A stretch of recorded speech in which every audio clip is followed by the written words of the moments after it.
30,000 টাকা বাজেটের মধ্যে সেরা 3টি স্মার্টফোন নিয়ে কথা বলা যাক। আর হ্যাঁ, 1 নাম্বার ফোনটি কিন্তু সব থেকে বেস্ট হতে যাচ্ছে। তার আগে বলি ভিডিওটাতে একটা লাইক দিয়ে চ্যানেলটা সাবস্ক্রাইব করে ফেলুন। আমাদের লিস্টে থাকা 3 নাম্বার ফোনটি হচ্ছে Realme Narzo 8T Pro। এই ফোনটা আপনি 29,000 টাকা বাজেটের মধ্যে পেয়ে যাবেন। এর ডিজাইনটা সত্যি চমৎকার। ফোনটাতে দেওয়া হয়েছে 6000 mAh এর বড়সড় দানবীয় ব্যাটারি, সাথে 80 ওয়াট ফাস্ট চার্জিং সাপোর্ট। 2 নম্বরে রয়েছে iQOO Z10।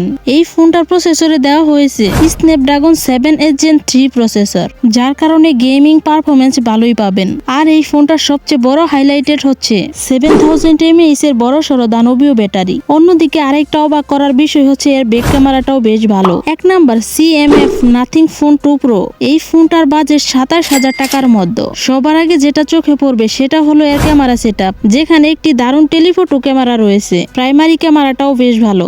এর ব্যাটারিতে থাকছে 5000 mAh এর ব্যাটারি, যেটাতে আপনি মোটামুটি ভালোই ব্যাকআপ পাবেন। সো ফোনগুলো আপনাদের কাছে কেমন লাগলো অবশ্যই কমেন্টে জানাবেন।